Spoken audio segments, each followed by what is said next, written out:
자, 여러분 고개 드시고 반갑습니다. 여러와 같은 박수가 아주 그냥 좋습니다. 82페이지 여러분 펴시고요. 82페이지죠.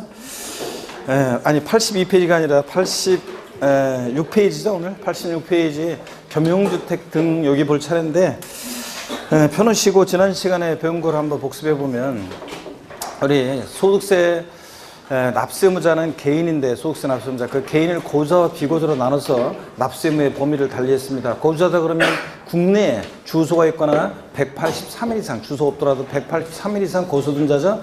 고자다 그러면 항상 싸이를 떠올리면서 국내 자 소득뿐만 아니라 모두 국외 소득도 납세의무가 있다고 그랬습니다. 그랬죠?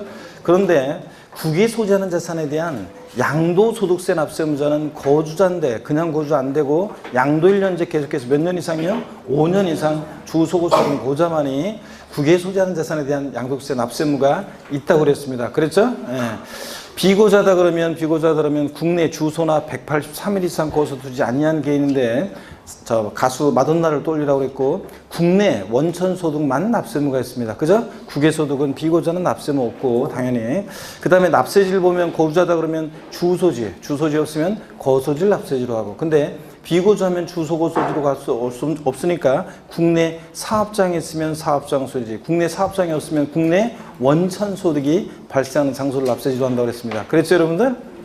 대답이 없어요. 자 그 다음에 과세기간 종료일 10년 내에 5년 이하의 주소고소를 둔 외국인 거주자요. 자, 미녀들의 수다에 나왔던 자밀라 따로 막 얘기해 드렸는데 이런 외국인 거주자가 국외에서 발생한 소득은 원칙적으로 우리하고 뭔 관계가 있어요. 그런데 다만 우리나라 국내에서 그 소득이 지급되거나 우리나라 국내로 국외 발생 소득이 국내로 송금되거나 이런 경우에만 그 외국인 거주자는 납세의무가 있다고 그랬습니다. 제가 펜팔했던 얘기 해드리면서 얘기해 드렸었고요. 그 다음에 또 이런 것도 있었죠. 거주자에서 그러니까 비거주자가 거주자로 전환되는 시기 뭐 이런 것도 배웠습니다. 국내에 주소를 둔 기간이 183일이 되는 날부터 비거주자는 거주자로 봅니다. 그죠? 아니고 주소를 둔 날부터 자 비거주자 거주가 되고 또 그 다음에 거소를 둔 기간이 얼마요? 183일이 되는 날부터 자, 비거주자가 거주가 되고, 그 다음에 거주자가 비거주로 전환되는 시기는 하여튼 뭐 출국한 날에 다음 날 기억하시고요. 그 다음에 공동소유자산을 양도하더라도 소득세는 각 거주자별로 각각 계산해서 각각 납부할 의무를 지는 거지 그 연대 납세의무가 있다 없다? 없다고 그랬습니다. 각각 거주자별로 각각 계산해서 각각 납부할 의무를 집니다. 공동소유자산을 양도했을 때. 그 다음에 피상속인이 세금 낼 기에는 안 내고 만약에 사망에 따르면 피상속인의 소득세 납세 의무는 누구한테로? 상속인에게로 승계되고요. 근데 그 상속인이 소득세를 계산할 때 피상속인의 소득금액과 상속인의 소득금액은 합산해서 계산해요? 구분해서 계산해요? 구분해서 계산한다 이런 것들. 우리 양도소득세 분류과세합니다. 그러니까 양도소득과 퇴직소득은 다른 소득이 합산하지 않죠? 양도소득은 종합소득이나 퇴직소득과 별도로 어떻게 한다? 구분해서 과세한다고 그랬습니다. 합산하여 포함하여 그럼 틀려요. 구분해서 따로 양도소득만 계산하고 분류과세하니까. 양도소득세 과세 대상은 토지, 건물, 부동산에 관한 권리요. 미등기 전세권, 미등기 지상권 대상입니까? 대상입니다. 지상권, 전세권은 등기와 무관하게 대상이 되고 부동산 임차권만 등기되지 않은 미등기 부동산 임차권은 대상이 아니고 또 용익물권 중에서 지역권은 대상이다 아니다? 아니고 점포 임차권 대상이다 아니다? 아닙니다. 점포 임차권 또 어권, 광화권, 저작권, 출판권, 특허권 같은 무체재산권은 대상이 아니라고 그랬습니다. 양도세. 그 다음에 부동산에 관한 권리 중에서 부동산을 취득할 수 있는 권리로서 건물이 완성되는 때 건물과 이에 딸린 토지를 취득할 수 있는 권리. 그래서 그 예를 아셔야 되는데 어떤 거예요? 건물이 완성되는 때 그 건물과 이에 딸린 토지를 취득할 수 있는 권리. 그 예가 뭐라고요? 아파트 당첨권, 분양권, 조합원 입주권 이런 것들은 갖고 있으면 본계약 체결해서 아파트 완공되면 건물과 그에 딸린 토지를 취득할 수 있게 되잖아요. 그래서 아파트 당첨권, 분양권, 조합원 입주권 이게 그 예예요. 그 다음에 토지 상환채권, 주택 상환채권, 상환이라는 말 들어있는 채권은 대상이 됩니다. 근데 국민주택 채권이나 토지개발 채권은 백날 갖고 있어도 국민주택으로 안 바꿔주고 토지를 안 바꿔주니까 대상이 아니고, 그 다음에 부동산 매매 계약을 체결한 자가 계약금만 지급한 상태에서 양도하는 권리, 이런 것도 대상이 된다 그랬습니다. 또 기타 자산의 기타 자산 네 가지가 있는데, 특정 시설물 이용 및 회원권, 명칭 불문하고 남보다 배타적 우월적 지위에서 시설물을 이용할 수 있는 이용권 회원권, 그래서 골프, 콘도, 헬스클럽 회원권 같은 거 다 대상이 된다 그랬죠? 여러분 동네에 있는 헬스클럽 회원권까지 포함해서 다 대상이 됩니다. 또 회원권적 성격이 들어있는 주식도 대상이 됩니다. 이 주식을 보유함으로 회원들이 누릴 수 있는 지위를 누리게 될 때 회원권적 성격이 든 주식도 포함하고 고개를 드시고, 그 다음에 또 취득 양도세 또 대상이에요. 기타 자산의 영업권은 반드시 어떤 거랑 사업용 고정자산, 그러니까 토지나 또는 건물 또는 부동산에 관한 권리 이런 것과 함께 양도하는 영업권은 대상이 됩니다. 단독 영업권만 양도하면 대상이 아니고, 그 다음에 특정 법인 주식 또 특수업종 영위하는 부동산 과다보유 법인 주식이 있었는데 요건 50, 50, 3년 내 50, 80% 단한주 해당되는 이런 특정한 법인 주식도 대상이 되는 게 두 가지가 있었습니다. 기타 자산. 요 기타 자산에 대한 주식을 제외하고 주식 또는 출자 지분 대상이 되는데, 주권 비상장 법인 주식은 무조건 대상이 됩니다. 근데 주권 상장 법인 주식은 예외적으로만 대상이 되죠. 어떤 경우에 대주주가 양도하거나 또는 뭐 할 때 장외거래할 때만 대상이 된다. 그래서 소액주주가 증권시장을 통해서 양도하는 주권 상장 법인 주식은 대상이 아니라고 그랬습니다. 또 파생상품 대상이 됩니다. 양도소득세 양도가 뭐냐 물어보면 한마디로 양도세 양도는 사실상 유상 이전이다. 사실상 이전만 하면 되죠. 등기 등록과 무관하게 과세가 되고, 사실상 이전해야지 형식적 이전은 양도가 아닌데 그 대표적인 예 양도 담보 목적으로 이전은 양도에 해당하지 않습니다. 또 사실상 이전해야지 형식적 이전은 양도가 유상 이전해야지 무상 이전은 양도가 아니라고 했습니다. 또 양도소득세 양도로 보는 경우 해당되는 경우가 매매, 이전한 자 측면에서 봤을 때 매도, 교환, 법인의 현물 출자, 대물변제, 양도에 해당하죠? 대물변제, 금전적 채무에 가르면서 부동산 같은 거 이전하거나, 또 손해배상 위자료 지급에 가르면서 부동산 같은 거 이전하거나, 이혼할 때 이혼의 위자료 지급에 가르면서 자 부동산 같은 거 이전하면 양도에 해당합니다. 단 재산분할로 인한 이전은 양도에 해당하지 않는다. 내 거 내가 치러왔으니까. 조세 물납도, 조세 채무 면한 대가를 받고 지자체로 부동산 이전하니까 조세 물납도 양도에 해당합니다. 또 1세대 1주택 비과세요건을 갖춘 주택을 대물변제했을 때는 양도소득세는 과세되지 않는다. 양도세가 과세되지 않는 양도입니다. 그 다음에 우리 부담부 증여요. 5억짜리 토지를 증여하는데 3억 원의 저당권 설정돼 있고, 이런 부담 있는 증여를 했을 때 알았어 내가 갚을게. 수증자가 채무를 인수하기로 했을 때 증여자한테는 수증자가 인수하는 채무 인수액 상당액 3억 부분에 대해서 뭐가? 양도소득세가. 그 다음에 수증자는 뭐 전체 증여받은 생각이 5억에서 채무 갚아야 한도 3억 빼 나머지 2억 부분에 대해서는 채무 인수액 이외 재산 뭐 증여세가 부과될 수 있습니다. 다만 취득세는 유상취득, 무상취득 불문하니까 5억 전체에 대해서 취득세가 부과되는데, 다만 적용되는 세율이 달라요. 채무 인수액 상당액 부분에 대해서는 취득세에서는 뭐로 보고? 유상취득한 것으로 보고, 채무 인수액 이외 재산은 공짜로 받았으니까 뭐 무상취득한 것으로 보고. 다만 이거는 배우자 또는 직계존미속 이외자 간의 부담부증일 때 얘기지, 배우자 직계존미속 간에 이렇게 부담부증했다 그러면 자 수증자에게 채무가 인수되지 않은 것으로 봅니까 추정합니까? 양도세에서는 무조건 추정한다죠. 그래서 인수되지 않은 것으로 추정하니까 결국은 5억 전체에 대해서 증여세 부과됩니다. 다만 추정이니까 반대 증거 있으면 깨질 수 있죠. 배우자 직계존미속 간에도 채무 인수 사실이 객관적 입증이 되면 양도로 보는 경우도 있다. 이런 거 자 말씀드렸고, 그 다음에 공매나 경매도 강제적으로 매매 이루어져도 공매든 경락특권 받고 이전하니까 공매, 임의경매든 강제경매도 공매나 경매도 양도에 해당합니다.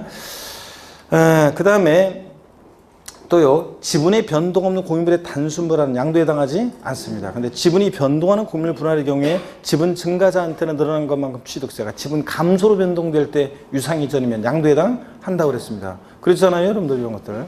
뭐 그 공유물 분할에 보면 공유물을 공자 지분 변경 없이 2개 이상의 공유 토지로 분할했다가 소유 지분별로 단순히 재분할하는 경우에 양도에 해당하잖아요. 해당하지 않습니다. 지분의 변동이 없으니까 이런 것들. 그 다음에 또 양도에 해당하지 않는 경우 또 어떤 게 있었냐면 무상이전 양도에 해당하지 않고 양도담보 목적으로 이전은 양도에 해당하지 않는다. 단 양도담보된 자산이 채무불이행 등의 사유로 변제 충당하면 양도에 해당한다. 이런 것도 배웠고 그 다음에 또요. 환지 처분으로 지번 변경되는 경우 보류지에 충당되는 경우 정책적 목적으로 양도에 해당하지 않습니다. 다만 환지받은 토지를 매각, 보류지를 매각할 때는 양도에 해당합니다. 또 그 다음에 가만지요. 가만지. 그 환지 받아 100제곱미터였었는데 60제곱미터로 환지 받았다. 그러면 이렇게 환지 권리 줄어든 가만지의 경우에는 이런 경우에는 줄어든 것만큼 청산금 수령하고 수령액에 대해서 뭐가 부과된다? 양도소득세가 부과된다. 이런 것도 배웠고요. 그 다음에 지적경계선 그 삐뚤삐뚤해서 지적경계선 합리적으로 정하기 위해서 교환이 이루어질 때 지적경계선 변경을 위한 이 토지 교환은 양도에 한다 해당하지 않는다? 해당하지 않습니다. 다만 분할된 토지 전체 면적이 분할 전 전체 토지 면적이 몇 프로? 20%를 초과하지 않아야지 20%를 초과할 때는 양도한 것으로 봅니다. 자, 그 다음에 또 양도소득세요. 매매 원년 무효 판결로 인한 소유권 환원, 신탁으로 인한 또는 신탁 해지로 인한 이전, 이런 신탁 소유권 환원 양도에 해당하지 않습니다. 적법하게 다만 성립한 계약이 당사자 간의 합의 해제로 이전할 때, 자 친구들끼리 이렇게 집 팔았다가 이렇게 야야 모르는 처리도 하는데 우리 없던 거로 하자, 아버지 꿈에 보여가지고 하면서 잔금이 치러졌어요. 잔금 청산 전에 계약 해제가 있으면 잔금 청산 전에 계약 해제가 있으면 아무것도 아니에요. 근데 양도에 해당하지 않는데, 자, 적법하게 성립한 계약이 당사자 합의해제로 이전할 때는 또 다른 양도에 해당한다고 그랬습니다. 그렇죠, 여러분들? 배우자 또는 직계존 미속 간에 양도를 한다. 그러면 무슨 한 입을 덮고 사는 부모 자식 간의 양도냐? 증여로 추정해서 증여세 부과합니다. 다만 배우자 또는 직계존 미속 간의 양도도 자, 대가관계 있다는 것이 입증이 되면 양도로 보는 경우도 있다. 이런 것들을 우리가 또 배웠고요. 양도소득세 양도 및 취득 시기는 원칙적으로 매매 같은 일반 조건에는 원칙 계약상 잔금일이에요. 사실상 잔금 청산일이에요. 사실상 대금 청산입니다. 이 대금 청산일 대금에는 양수인이 부담하기로 한 양도소득세나 부가세금 포함한다, 제외한다? 제외한 금액을 말합니다.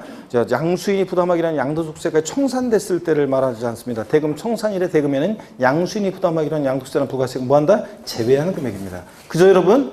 그 다음에 양도소득세, 자, 장기할부 조건부 매매 같으면 어떻게 기억하라고 그랬습니까? 중 빠른 날. 소유권 이전 접수일하고 인도일 사용 수익을 비교해서 중 빠른 날입니다. 요거 뭐 할부금, 첫 할부금 지급할 때다, 뭐 각 할부금 지급하는 때도 아닙니다. 중 빠른 날입니다. 그죠, 여러분? 그 다음에 고일 드시고, 그 다음에 또 양도소득세 양도 및 취득 시요. 수용은 또 어떻게 기억하라고 그랬어요? 수용 중 빠른 날. 수용도 자, 대금 청산일, 수용 개시일, 등기 접수일 중 빠른 날입니다. 다만 토지 수용의 경우에 보상금이 공탁된 경우, 토지 수용의 경우에 보상금이 공탁된 경우에는 소유권에 관한 소송으로 보상금이 공탁됐다. 그럴 때는 공탁한 날입니까? 아니면 소유권 관련 소송 판결 확정일입니까? 판결 확정이라고 그랬죠? 공탁한 날 아니고 판결이 확정돼야지 이제 누구 건지 결판이 나니까. 그 다음에 양도소득세요. 도시개발법 등 개발사업에 따른 환지 처분으로 취득한 토지 취득 시기는 환지 처분 공고일의 다음 날이다. 언제예요, 그러면? 환지 처분으로 취득한 토지는 쇠도끼니까 환지 전 토지 취득일이고, 환처분 공고일의 다음 날이 되려면 금도끼 은도끼 해야 되니까 증가감소된 토지가, 환처분으로 권리면적보다 증가감소된 토지가 언제고? 환처분 공고일의 다음 날이고. 100제곱미터에서 60제곱미터 받을 때 그 뭐 40제곱미터라든가 아니면 줄어들었죠. 40제곱미터 했더니 60제곱미터 환지 받는다거나 20제곱미터 늘어났죠. 이런 환처분으로 권리면적보다 증가감소가 있는 경우에 요런 것들은 어느 때를 취득 시효하냐? 환지처분 공고일의 다음 날 빠지면 틀려, 이런 거. 그 다음에 또요, 완성 확정 전에 대금이 청산됐다 그러면 어느 때를 취득이 필요합니까? 완성된 날이에요, 대금 청산일이에요. 완성 확정 전에 대금이 청산됐을 때는 언제? 완성된 날. 양도소득세는 사용수익에 된 걸 세금으로 귀속시키니까 완성 확정된 날입니다. 그죠, 여러분? 민법 245조 1항 점유시효 취득한 부동산에 대한 취득시는 자, 점유개시일, 시효 만료일, 등기 접수일 언제입니까? 점유개시일로 소급한다고 그랬고, 또 그 다음에 무효 판결로 소유권 환원받은 자산을 가지고 있다가 양도할 때는 어느 때를 취득이 실효한다? 그 소유권 관련 소송 판결 확정일이에요? 아니면 당초 취득일이에요? 한 번 잘못 갔던 의기억사 내 인생에 없는 거죠? 당초 취득일입니다. 자, 취득 시기가 불분명하다. 취득 시기가 물론 공매나 경매로 취득한 자산은 공매대금 경락대금 완납한 날이고 갖고 답할 때. 그 다음에 어음은 교부일이에요? 아니면 결제일이에요? 결제일이고 이런 것들 잡다한 것들도 있었고요. 하여튼 양도소득세 이 취득 시기가 불분명하다 그러면 먼저 취득한 자산을 나중에 양도한 것으로 봅니다. 아니고 먼저라고 그랬습니다. 먼저 취득한 자산을 먼저 양도한 것으로 본다. 먼저입니다. 이런 것들. 자, 토지, 건물, 부동산에 관한 기타 자산이요. 1984년 12월 31일 이전에 취득한 것은 언제 취득한 것으로 본다? 1985년 1월 1일 날 취득한 걸 본다 그랬습니다. 너무 취득시 오래되니까 입좀 곤란하니까 일정 시기마다 그냥 끊어버려요. 실질 취득에 관계없이. 그렇죠, 여러분들? 1978년에 취득한 건 언제 취득한 걸 본다? 1985년 1월 1일 날 취득한 것을 봅니다. 그 다음에 고개를 드시고요. 양도소득이 비과세되는 소득이 네 가지가 있는데 파산 선고에 의한 처분으로 발생한 소득 비과세하고 일정한 농지 교환 또는 교환으로 인한 소득 비과세, 일정한 농지 분합으로 인한 소득 비과세, 또 1세대 1주택과 부수토지 양도를 한 소득을 비과세합니다. 그랬잖아요. 그럴 때 일정한 농지 교환 분합으로 인한 소득 비과세는 자, 교환 분합의 요건이요. 쌍방 교환 분합하는 토지가액의 차익이 큰 편 토지 가격이 얼마? 4분의 1 이하여야 한다고 그랬습니다. 작가나 같아야 한다고 그랬죠? 그랬잖아요. A 토지, A 농지는 10억, B 농지는 8억, 차액 얼마예요? 2억, 차액이. 큰 편 토지 가격 10억에 4분의 1, 즉 2억 5천보다 작거나 같아야 한다. 이런 거 했잖아요, 여러분들. 자, 그 다음에 국가나 자치, 교환분합의 사유를 보면 국가나 자치가 개입이 돼 있거나 법령 규정에 의한 농지법 같은 농어촌정법 같은 법령 규정에 의한 이런 경우라든가 국가나 자치가 개입이 돼 있으면 교환뿐만 아니라 분합도 비과세의 사유인데 정작상 필요이한 경우는 뭐만 비과세의 사유다? 교환만 비과세의 사유지 분합은 비과세 사유가 아니라고 했습니다. 그랬잖아요, 여러분들. 예? 자, 경작상 필요한 경우는 악용의 소지가 있으니까 교환만 비과세이고 또 국가나 자치가 개입이 돼 있거나 법령 규정에 의한 것은 단서 조건이 없는데 경작상 필요한 경우는 악용의 소지가 있기 때문에 단서 조건이 있습니다. 신농지에서 몇 년 이상? 3년 이상 거주 경작해야 한다는 단서 조건이 있고 또 이 교환분합이나 소득 비과세에서 몇 년 나왔다. 숫자는 다 기간은 무조건 몇 년이다? 3년. 요거 3년 기억하라고 했습니다. 그랬죠? 그 다음에 또 여러분 양도소득세 1세대 1주택 비과세입니다. 저를 보세요. 1세대가요. 고자 및 배우자와 그들과 동일한 주소고서가 생길 같지 않은 가족 전원을 말하는데 이 1세대원에는 주소고서를 근무상 상업상 여러 가지 형편으로 일시 퇴거한 자를 1세대원에 포함시키지 않아요. 포함시킵니다. 그래서 1세대원이 갖고 있는 주택수가 양도일 현재 항상 양도일 현재 국내 몇 주택이요? 1주택이면 됩니다. 해외에 있는 주택은 주택수 계산에 포함하지 않고 과거에 집이 몇 채 있었는지 양도일 현재만 1주택이면 됩니다. 양도일 현재 1주택을 몇 년 보유하고요? 2년 보유하고 양도하면 양도소득을 비과세합니다. 다만 비거주자가 거주자로 전환된다. 자, 그럴 때 몇 년? 3년을 보유해야지 비과세입니다. 다만 이건 조정 대상 지역이 아닌 지역이 그렇고 오늘 이제 여러분들 오후에 문제를 이제 보게 되면 오후에 이제 문제 지난주에 문제 봤구나. 지난주에도 문제 봤겠지만 이제 또 오늘도 이제 배우면 문제를 보다 보면 조정 대상 지역이냐 아니냐에 따라서 이제 오늘도 조정 대상 지역에 주택을 양도했을 때 양도세는 비과세에서 이제 거주기간 요건, 그다음에 오늘 이제 보면 장기 보유 투표용지 폐쇄, 또 오늘 배우는 이제 세율에 대해서 이제 10% 20% 추가 세율 적용되는 거. 이런 것들이 조정 대상 지역과 관계가 되어 있는데 그래서 오늘 이제 오후에 이제 단원별 모의고사 보다 보면 조정 대상 지역이라고 또 문제가 나오거나 아니라고 나오거나 하면서 문제가 계속 나와요. 그럼 이제 문제 잘 보시고 조정 대상 지역이다 그러면 거기 맞게 아니면 아닌 거에 맞게 이제 그런 문제들이 개정세법 내용을 반영한 문제들이 이제 작년에는 없었던 새로운 문제들이 이제 여러분들 등장해서 그런 문제들을 오늘 오후에 이제 본격적으로 풀게 될 거고요. 아직도 단원별 모의고사 신청 안 하신 분들은 공부할 때 좀 오후에 내가 오후에 어떤 일을 하지 않으면 엄청난 돈을 못 번다 이런 거 아닌다면은 앞으로 엄청난 돈을 벌기 위해서 과감하게 시간과 노력과 이런 것도 투자하시기 바랍니다. 그래서 문제를 항상 공부했으면 바로 문제를 확인해 봐야 되는데 그 문제를 직접 풀어보고 고민해보고 그 다음에 틀렸다 그러면 해설 강의를 들으면서 그것을 보완하고 이렇게 하면서 실력이 팍팍 늘어나고 문제를 통해서 봐야지 좀 더 핵심을 정확하게 잘 기억할 수 있다고 그랬습니다. 그래서 오늘 새로운 그 유형의 문제들도 개정세법 같은 문제들도 보시기 바라고요.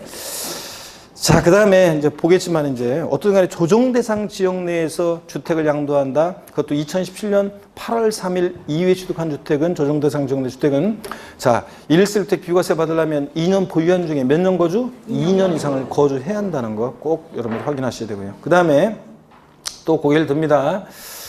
그 다음에 뭐 잡다한 것들이 뭐 많이 있었어요. 뭐 예를 들어서 그 같은 날에 2개 이상의 주택을 양도할 때는 자, 보유기간이 가장 긴 주택을 먼저 양도하는 것을 봅니다. 아니에요? 같은 날에 2개 이상의 주택을 양도할 때는 고주자가 선택하는 순서에 따라 양도 순서를 정할 수 있다고 그랬습니다. 자, 아무리 꼬셔도 넘어가면 안 되고 또 자, 여기 절 보세요. 공동 소유주택 갑집은 90%, 을집은 10%로 공동 소유하는 주택이 있고 공동 소유주택 외에 을이요 다른 비주택을 보유하고 있습니다. 그럴 때 을이 이 다른 비주택을 양도할 때 을은 1세대 몇 주택 양도로 봅니까?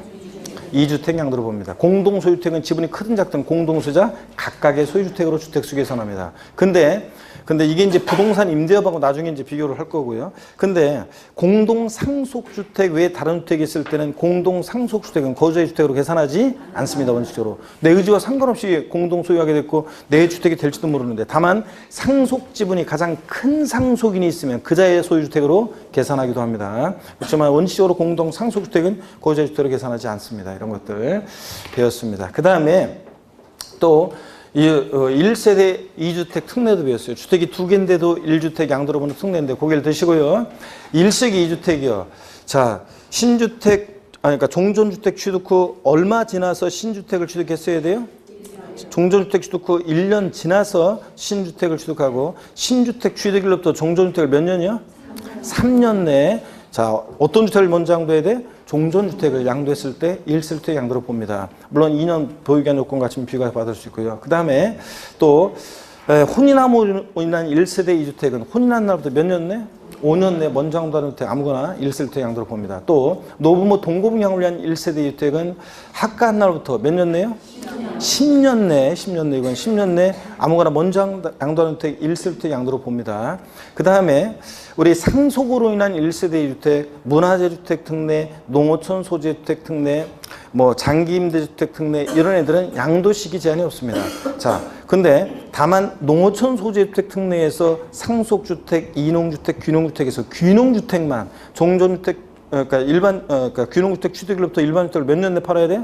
5년 내 양도해야 한다는 양도 시기 제한이 있지만 귀농주택은 악유인 소지가 맞으니까요. 그렇지만 나머지 것들은 양도 시기 제한 없습니다. 몇 년 내 양도한다. 다만 어느 주택을 먼저 양도해야 되느냐? 일반 주택을 먼저 양도할 때 1세주택 양도로 보는 거지 상속받은 주택이나 문화재 주택이나 또 장기 임대주택이라든가 또 그 다음에 뭐 농어촌 소유주택을 먼저 양도하면 어떻게 한다? 과세합니다. 그 다음에 취약이나 질병의 요양이나 근무상 형편으로 수도권 밖에 소지하는 주택을 취득해서 수도권 일반 주택과 또 수도권 밖의 지역에 주택을 취득해서 1세대 2주택이 됐을 때 어느 주택을 먼저 양도해야 돼? 일반 주택을. 자, 먼저 양도해야지 수도권 밖의 주택 먼저 양도하면 과세입니다. 그럴 때 취약, 질병, 근무상 형편 같은 부득이한 사유가 해소됐을 때는 사유 해소일로부터 몇 년 내? 사유 해소일로부터 몇 년 내 일반 주택을 양도해야 돼? 3년 내입니다. 사유 해소일로부터 3년 내. 자, 그러면 84페이지 요약집을 보시고요. 84페이지 요약집을 펴놓으시고 여기서 하나만 제가 추가해서 오늘 좀 알려드릴게요. 제가 요약집 조금 추록을 몇 개정 내용하고 또 몇 가지 또 좀 내용 추가할 게 좀 사실 있었는데 그걸 마지막에 보낼 때 그걸 어떻게 하다가 빠졌는지 그 좀 빠진 내용들이 있어요. 최종적으로 이렇게 수정하면서 막판에 제가 파일을 네 번째 수정한 거를 갖다 보내질 못 세 번째 수정한 거로 착각해서 보냈는지 출판사에 하여튼 빠진 것들이 좀 있어요. 그래가지고 제가 정오표 그러니까 추록 있잖아요. 다음 주에는 그 추록을 여러분께 제가 또 인강 듣는 분들은 제가 카페에다 올려놓을 거고 제 다음 카페에 올려놓을 거고 그다음 여러분들은 다음 주에 그 학원에서 배부할 수 있도록 해드릴게요. 그래서 그 추록을 물론 이제 수업 시간에 다 알려드리긴 하지만 좀 적어야 될 게 좀 있는 것들은 제가 추록을 다음 주에 나눠드리도록 하겠습니다. 그래서 요약집 요거 84페이지 있잖아요. 84페이지에다가 그 표 있잖아요. 1세대 주택 특례 비교 있잖아요. 거기다가 하나만 좀 추가할게요. 어떤 거냐면 이 상속주택하고 뭐 그 농어촌 주택 그 사이에다가 있잖아요. 상속받은 주택하고 상속주택 있잖아요. 표에 상속주택이 있고 그 다음에 이렇게 농어촌 농어촌 주택 있잖아요. 그러면 요 사이에다가 뭐 하나만 여러분들이 추가하시냐면요. 별건 아니지만 그래도 한번 혹시 모르니까 요것도 좀 적어 놓습니다. 가정 어린이집 주택이요. 가정 어린이집 주택이요. 가정 어린이집 요거 하나 더 추가합니다. 가정 어린이집이요. 민간 그 어린이집 주택하고 민간 그 임대주택하고 비교해 가지고 가정 그 어린이집 요걸 갖다가 이것도 형평성을 위해서 가정 어린이집에 대한 요 주택 특례가 추가가 됐어요. 이거 어떤 거냐면 똑같아요. 이것도요. 가정 어린이집 주택 하나만 추가하면 이거 똑같습니다. 어떤 거냐면 양도시기 제한은 없고 자 예를 들어서 여기 보세요. 가정 어린이집용 주택이 있고요. 가정 어린이집 5년 이상 가정 어린이집으로 사용했어야 돼요. 그래서 가정 어린이집용 주택이 있고요. 5년 이상은 가정 어린이집으로 사용했어야 되고 지금 여기 누군가가 이거 가정 어린이집 이거 하는 분 있었나 누가? 하여튼 자 가정 어린이집용 주택하고 그 다음에 자 예를 들어서 일반 주택이 있어요. 일반 주택이 있습니다. 자 그러면 이것도 똑같아요. 이것도 똑같습니다. 가정 어린이집 5년 이상 가정 어린이집으로 운영한 그 가정 어린이집용 주택과 일반 주택이 있을 때 어떤 걸 먼저 양도해야 되냐면 일반 주택 이것을 먼저 양도할 때 자 1세대 1주택 양도로 보는 거고요. 자 2년 보유 요건 갖추거나 그러면 비과세 받을 수 있고요. 근데 1세대 양도로 본 거지. 이 가정 어린이집 주택 요것을 먼저 양도하면 당연히 과세입니다. 그래서 어느 주택을 먼저 양도해야 되냐 똑같습니다. 이것도 양도시기 제한은 없고 어느 주택을 먼저 양도해야 한다. 일반 주택 가정 어린이집 주택이 있어가지고 1세대 2주택이 있을 때는 일반 주택을 양도할 때 1세대 1주택 양도로 봅니다. 주택이 두 개라 할지라도. 아셨죠 여러분? 요거를 거기다 옆에다가 적어 놓으시면 되겠습니다. 국란에다가 요거만. 요거. 자, 요거만 여러분들 거기다 추가해서 적어 놓습니다. 그래서 다음 주에 정오표 또 나갈 거고요. 자, 이렇게 적어 놓고. 그 다음에 적어 놓으시고, 그 다음에 봅니다, 또. 그 장기 임대주택은 장기 임대주택과 그 다음에 거주주택이 있을 때 어느 주택을 먼저 양도해야 돼? 거주주택을 먼저 양도해야 되는데 다만 이 거주주택 1세대주택 양도를 보는데 먼저 양도했을 때 비과세 받으려면 보유기한 중에 몇 년 거주? 2년 거주해야 한다는 거. 조정 대상 지역이 아닌데도 2년 거주 요건이 있다는 거. 장기 임대주택 특례 요거 주의하시고요. 하여튼 요거 하나 가정 어린이집 주택 요거 하나만 특례 더 추가합니다. 85페이지 자 12번 테마는 고개를 두고 이건 어제 우리 지난 시간에 했던 거고 저를 봅니다. 1세대 1주택 2년 보유해야 되는데 2년 미만 보유했는데도 비과세 받을 수 있는 특례요. 건설임대주택 특례요. 건설임대주택을 고개를 드시고 임차해서 나중에 거주하다가 취득했고 양도합니다. 취득일로부터 양도일까지 보유기한 따져서 2년 미만인데도 비과세 받을 수 있긴 있는데 그러려면 건설임대주택이 임차일로부터 양도일까지 몇 년 거주요? 5년 이상 거주한다는 거 여러분 기억하고요. 그 다음에 1세대 1주택의 전부 일부가 수용을 당했다 그러면 당연히 뭡니까? 비과세입니다. 내가 2년 보유하고 싶지 않았나요? 수용 당연히 보유관 관계없이 비과세입니다. 다만 1세대 1주택이 일부 수용당해서 남게 된 잔존 부분 몇 년 내에 양도해야 한다? 잔존 부분? 5년 내에 양도하면 수용일로부터 5년 내에 양도하면 잔존 부분도 비과세 받을 수 있다고 그랬습니다. 해외 이주 입법에 따른 해외 이주로 이민으로 세대 전원이 출국하거나 또 취약이나 근무상 형편으로 해외에 거주하기 위해서 세대 전원이 출국했을 때 양도일이 아니라 출국일 현재 1주택이고 출국일부터 몇 년 내에 팔아야 된다? 2년 내에 양도한다는 거 꼭 확인하고 그 다음에 1년 이상 거주하던 주택을 취약, 질병에 의한 근무상 형편, 사업상 형편 사업상 형편은 된다 안 된다? 안 되고 자 취약, 질병에 의한 근무상 형편, 학교폭력으로 인한 전학 같은 부득이한 사유로 양도하고 고개를 드시고 다른 시군으로 세대 전원이 주거를 이전할 때 생각나는지 안 나는지 이렇게 떠올려 보면서 해야 되는데 이걸 보고 있으면 내가 이걸 까먹었던 거 썼던 건지 안 까먹었던 건지 생각이 안 난다니까 여러분들 그거 알 수가 없다니까 그래서 본인이 까먹은지 안 까먹은지 저 뇌에 입력이 돼 있었던 건지 안 돼 있었던 건지를 확인하시려면 고개를 드시고 여러분들. 예. 자, 그래서 요거 1년 이상 거주했던 주택을 취약, 질병, 근무상해편, 학교폭력으로 인한 전학 같은 부득이한 양도가 다른 식으로 세대 전원이 주거를 전했을 때 이 1세대 1주택은 2년, 예를 들어서 서울특별시 소유주택인데 1년 6개월 보유, 1년 이상 거주, 비과세 받을 수 있습니다. 근데 반드시 1년 이상 거주했는지 꼭 확인하라는 거 말씀드립니다. 그 다음에 이런 것들을 배웠고요. 자, 그리고 그 다음에 뭐 소실독의 노동으로 인한 경우에는 그래서 멸실된 주택은 멸실된 주택과 재건축한 주택에 대한 기간은 통산하는데 공사 기간은 통산한다 안 한다? 안 하고 2년 보유기간 따질 때 다만 도정법이나 법령 규정에 따른 재개발 재건축의 경우에는 멸실된 주택, 공사 기간, 재건축한 주택의 보유기간을 전부 다 어떻게 한다? 통산하고 동일 세대원으로부터 상속받았을 때는 상속개실 전에 피상속인과 상속인이 동일 세대원으로서 보유했던 기간도 어떻게 한다? 통산합니다. 상속개실 이후에 그 보유기간과 통산합니다. 이런 것들. 그죠? 원칙적으로는 상속개실로부터만 보유기간 따지는 거지만 이런 것들. 동일 세대원으로부터 상속받았을 때 얘기도 해드렸습니다. 자, 그럼 오늘 드디어 86페이지 13번 테마입니다. 고개를 드시고요. 노은동부터 한번. 자, 86페이지 13번 테마입니다. 겸용주택 등 해서요. 별표시 큼지막하게 하나 합니다. 여러분들 13번 테마 겸용주택 등 별표시 큼지막하게 하나 하고요. 1세대 1주택 비과세에 해당하는 주택이요. 자, 1세대 1주택 비과세권을 갖췄는데 이게 주거와 주거 이외 용도에 겸용되는 겸용주택일 때 주택으로 보면 비과세, 상가로 보면 과세잖아요. 그럴 때 이 비과세 과세 면적 계산할 때 자, 계산 그 문제가 계산 사례 문제가 나왔었기 때문에 또 최근에 나왔었기 때문에 또 나올 가능성은 낮고요.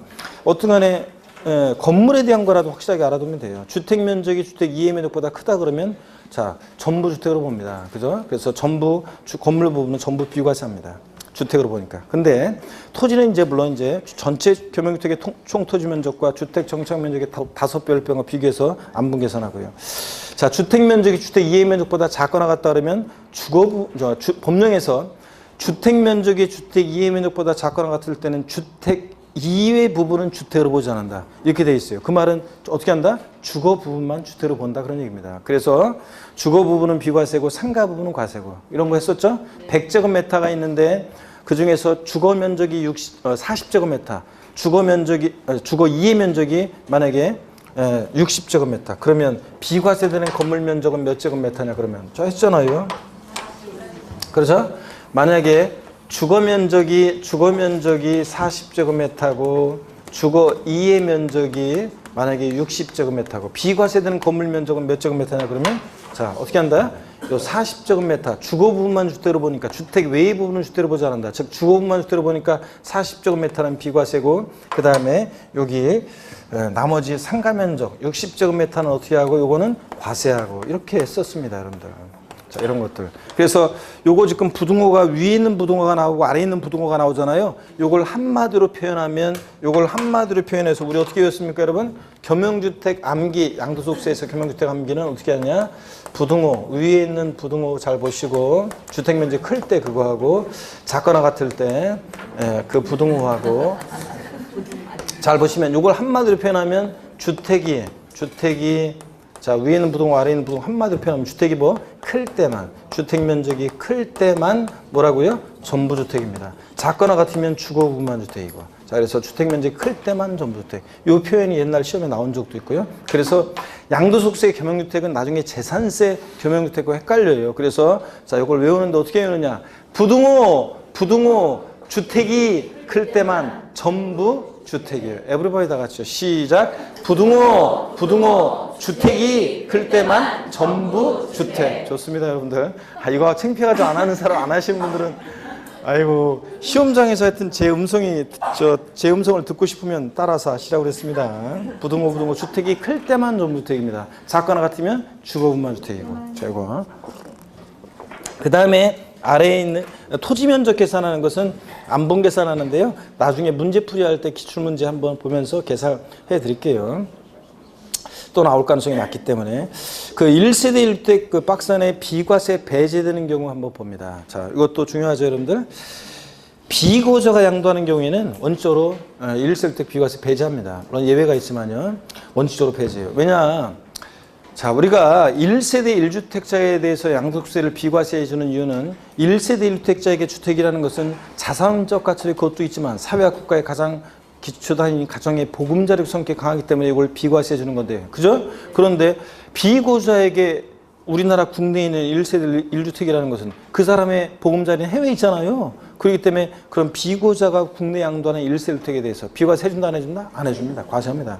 그래서 그런 거. 재미동포가 우리나라 국내에 주소도 없고 183일 이상 거소도 없는 재미동포가 우리나라에 있는 1세대 1주택을 양도한다. 비과세 해준다 안 해준다? 안 해줍니다.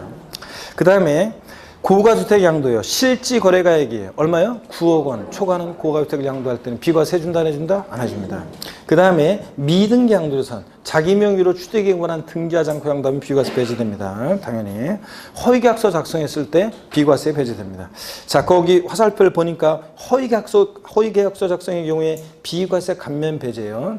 자, 토지 건물 부동산에 관한 권리를 매매하는 거래 당사자가 퇴시 끊고요.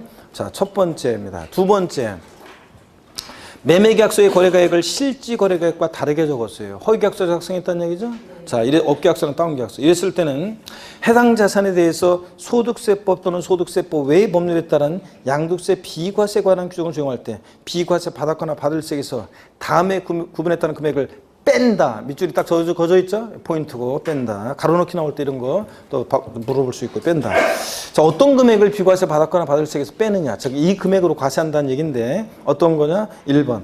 소득세법 또는 소득세법 외의 법률에 따라 양도세 비과세 관한 규정을 적용받을 경우에 자, 비과세 관한 규정을 적용하지 않는다고 소득세법 규정에 따라 계산한 산출세과 매매계약서 적용 거래가액과 실지 거래가액의 차액이요. 이 차액과 비과세 안 해준다고 계산한 산출세가하고 비교해 둘 중 어떤 거?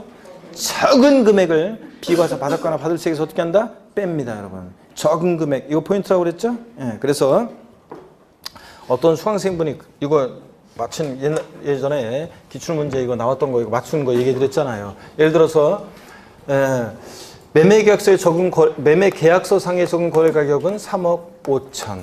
실지 거래한 가액은 예를 들어서 3억 원. 자, 그 다음에 비과세 안 해준다고 양도세를 계산한 산출세액이 3천만 원. 자, 그랬을 때 이거 업계약서 썼죠 지금? 그렇잖아요. 그래서 허위계약서 작성했을 때 매매계약서 적은 거래가액과 실거래가액을 다르게 적었을 때 이 차액 얼마예요? 5천 차액과 비과세 받았거나 비과세 안 한다고 양도세 계산한 산출세액하고 비교해서 둘 중 어떤 거? 적은 금액을 비과세 받았거나 받을 세에서 뺍니다. 즉, 이 금액으로 이제 과세한다는 얘기인데요. 적은 건 둘 중에 적은 거 이거 3천이니까 이거로. 자, 이런 얘기인데, 이거 그 수강생은 그냥 3억 5천, 3억 원, 3억 3천만 원, 재음성 적은 금액 이게 들리니까 이거 3천 찍어가지고 맞은 수강생 얘기 드렸었습니다, 제가. 자, 이렇게 해서 여러분들 요거 한번 이렇게 보시면 되고요. 이해하고요. 자, 그래서 허위계약서 작성 나왔다 그러면 비과세 감면 다 배제. 그 다음에 어떤 금액을 비과세 받았거나 받을 수 빼느냐? 적은 금액. 요거 기억하면 됩니다. 아셨죠? 예. 자, 요런 얘기였고 지금 저건. 그 다음에 다가구 주택을 보겠습니다, 여러분. 다가구 주택은요, 가구별로 분양하지 아니하고 당해 다가구 주택을 하나의 매매 단위로 양도할 때는 이를 단독주택으로 본다. 자, 그래서 다가구 주택을 가구별로 분양하지 않고 전체를 하나의 단위로 양도하면 하나의 주택, 단독주택 양도로 봅니다, 여러분. 그런데 시험에서는 다가구 주택을 가구별로 분양하지 않고 당해 다가구 주택을 하나의 매매 단위로 하여 양도하는 경우에 각각 독립하여 구기된 부분을 일개 주택으로 본다. 이렇게 바꾼 적이 있습니다. 아니고 전체를 보다 하나의 주택으로 봅니다. 9가구 고정은 다가구 주택도 그거 하나 딱 있고 1세대 주택 비과세권 갖췄고요. 그거 팔면 비과세 받을 수 있습니다. 전체로 양도하면. 2번 단독주택으로 보는 다가구택의 경우에 그 전체를 하나의 주택으로 봐서 고가주택 실거래가액 9억 원 초과했는지 기준을 적용한다는 얘기입니다. 14번 고가주택입니다. 작년 시험에 계산 문제로 나왔었는데요. 별표시 2개입니다. 기본적으로 항상 고가주택은 알고 계셔야 됩니다. 작년에 나왔었지만 그래도 기본적으로 별표 2개 하시고요. 자, 14번 테마 보겠습니다. 고가주택. 주택의 종류, 단독이든 공동이든 기준시가, 면적, 시설 관계없이요. 실지 양도한가액이 실거래가액으로 얼마? 9억 원 초과주택을 우리가 고가주택이라고 합니다. 기준시가 9억 초과주택이 아니에요. 부동산 임대비에서 일개 소유하는 자의 주택 임대속 비과세 배제해서 그때 부동산 임대비에서 고가주택은 기준시가로 9억 초과주택인데 양도소득세는 얼마? 실거래가액 9억 원 초과주택이라는 거.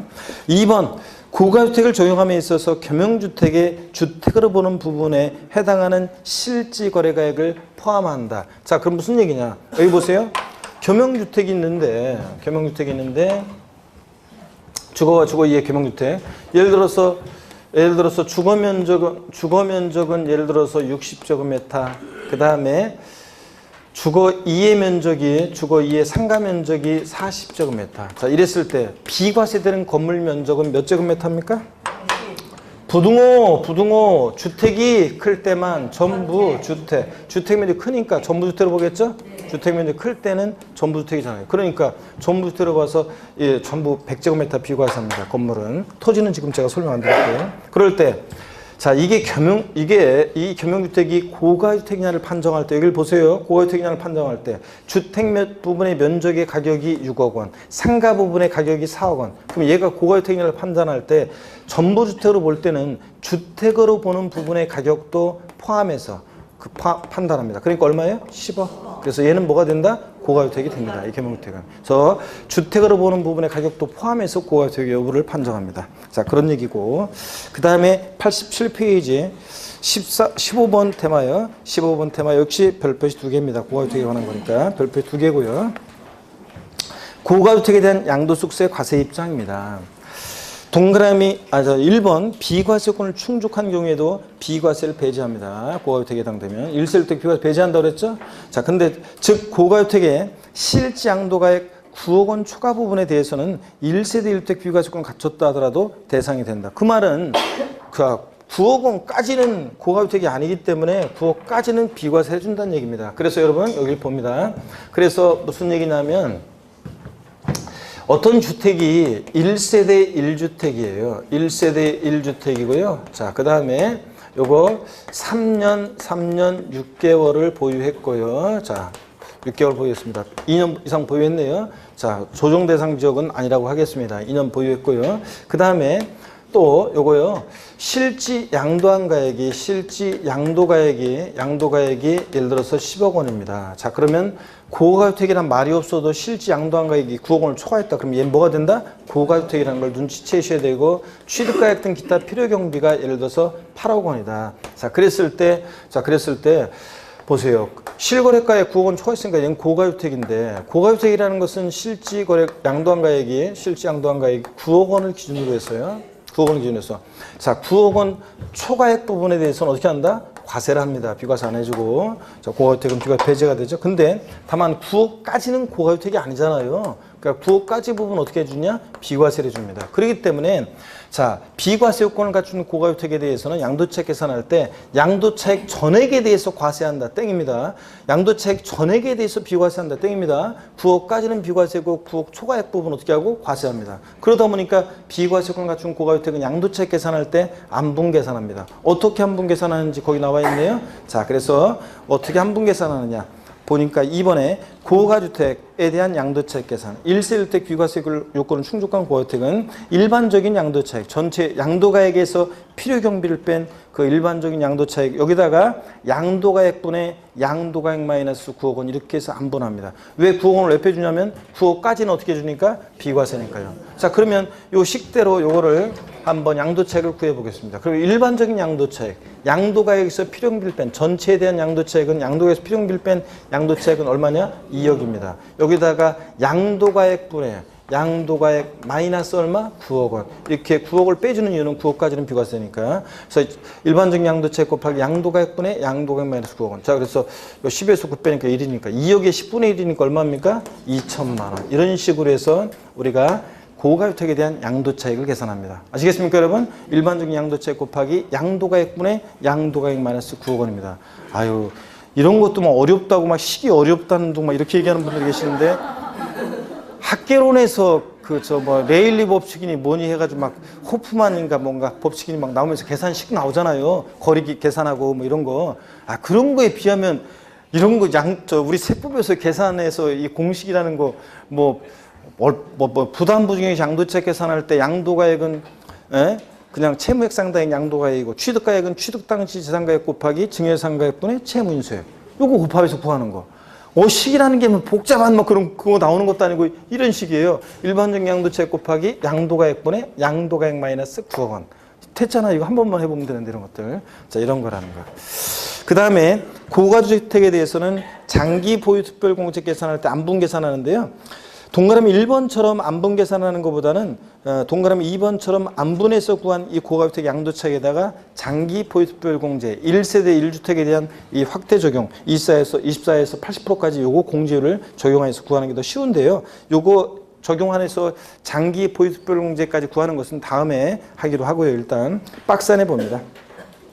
비과세요건을 갖춘 고가주택 양도차익과 장기 보유특별공제는 일반 주택과 달리 안분 계산합니다. 근데 양도소 기본공제라든가 세율 같은 것은 고가주택이라고 그래가지고 달라지지 않습니다. 고가주택은 기본공제를 덜해주고 더해주고 이런 게 있느냐? 없어요. 그냥 기본공제 250만 원 똑같고요. 세율도 똑같습니다. 일반 주택과. 어떤 것만 비과세요건을 갖춘 고가주택에 대해서 양도세 계산이 달라지느냐? 양도차익과 장기 보유특별공제 차장만 달라집니다. 나머지는 똑같고요. 16번 조합원 입주권 보유자의 주택 양도시 특례는요. 참고적으로 보시면 돼요. 자, 조합원 입주권은 문 열고 들어갈 수가 없잖아요. 주택이 아니에요. 부동산에 관한 권리 중에서 부동산을 취득할 수 있는 권리에 지나지 않습니다. 그런데도 양도세에서는 조합원 입주권은 주택수 계산할 때 주택수 계산에 포함을 시킵니다. 그래서 원칙을 봅니다. 1세대가 1주택과 1조합원 입주권을 보여다가 그 주택을 양도할 때는 1세대 주택 비과세 규정을 적용하지 아니한다 그랬습니다. 여기 봅니다. 어떤 얘기냐면 이런 얘기예요. 자, 예를 들어서 1세대가 어떤 1세대가 1주택과 그 다음에 1조합원 입주권이 있습니다. 1조합원 입주권이 있어요. 자, 그랬을 때 원칙적으로 입주권도 주택수 계산에 포함을 시키니까 1세대가 자, 이렇게 1세대가 1주택과 1조합 입주권이 있다가 요 주택을 양도할 때 있잖아요. 1주택을 양도할 때 1세대 몇 주택 양도로 해요? 1세대 2주택 양도로서 과세를 합니다. 자, 그런데 이게 과세예요. 그래서 원칙적으로는 이렇게 과세하는 게 원칙입니다. 그래서 요거 헷갈리겠다. 자, 그래서 원칙적으로는 이렇게 과세를 하는 게 원칙이에요. 그런데 이제 비과세 받을 수 있는 예외도 엄청 많이 있습니다. 우리가 1세대 2주택 특례에서 배운 그런 것과 비슷해요. 제가 몇 가지만 추려놓은 거고 엄청 많아요. 자, 이 특례를 한번 보겠습니다. 예외적으로 한번 볼게요. 다만 다음에 해당하는 경우에는 이를 1세대 1주택으로 봐서 비과세 규정을 적용한다. 동그라미 1번이요. 국내 1주택을 소유한 1세대가 그 주택을 양도하기 전에 조합원 입주권을 취득함으로써 일시적으로 1주택과 1조합원 입주권을 소유하여 조합원 입주권을 취득한 날부터 3년 이내 종전주택을 양도하는 경우. 여기 보세요. 자, 원칙으로는 과세인데 예외적으로 비과세되는 경우가 있습니다. 예외적으로 비과세되는 경우가 있는데요. 보세요. 예외적으로 이제 비과세될 수 있는 예외가 1주택 특례에서 배운 그것처럼 엄청 많아요. 상속으로 인한 노부모 동공양으로 인한 1세대 주택 해가지고 엄청 많이 있습니다. 자, 예외 비과세되는 경우를 한번 보겠습니다. 자, 대표적인 게 이거예요. 그 예가. 1세대가 1주택과 자, 그 다음에 1조합원 입주권이 있습니다. 1조합원 입주권이 있어요. 자, 그랬는데요. 이건 어떤 거냐면 이런 거예요. 여기 살고 있었는데요. 이거 팔고 재개발 지역으로 이사 가려고 조합원 입주권을 취득했어요. 그래서 이 조합원 입주권을 취득한 날로부터 이 종전주택을 몇 년 내요? 3년 내 만약에 종전주택을 양도하잖아요. 그러면 일시적 1세대 1주택으로 봐가지고 1세대 몇 주택 양도로? 1주택 양도로 봅니다. 자, 이런 얘기입니다. 그런 예외들이 아까 1주택 특례에서 배운 우리가 그런 거하고 똑같이 그런 것들이 엄청 많이 있어요. 자, 그래서 원칙만 알아두면 돼요. 1세대가 1주택과 1조합원 입주권이 있다가 주택을 양도하면 원칙으로 어떻게 한다? 과세입니다. 1세대 2주택 양도로. 근데 예외적으로 비과세 받을 수 있는 예외들이 엄청 많이 있다더라. 아시겠습니까, 여러분? 그 정도만 아시면 돼요. 그런 것들이 2번, 3번, 4번에 똑같이 이어지고 있습니다. 넘어갑니다. 자, 88페이지 17번 테마입니다. 양도세 과세 표준 계산 구조. 별표 3개입니다. 작년에도 시험에 나왔지만 올해 또 뭐 나올 수 있습니다.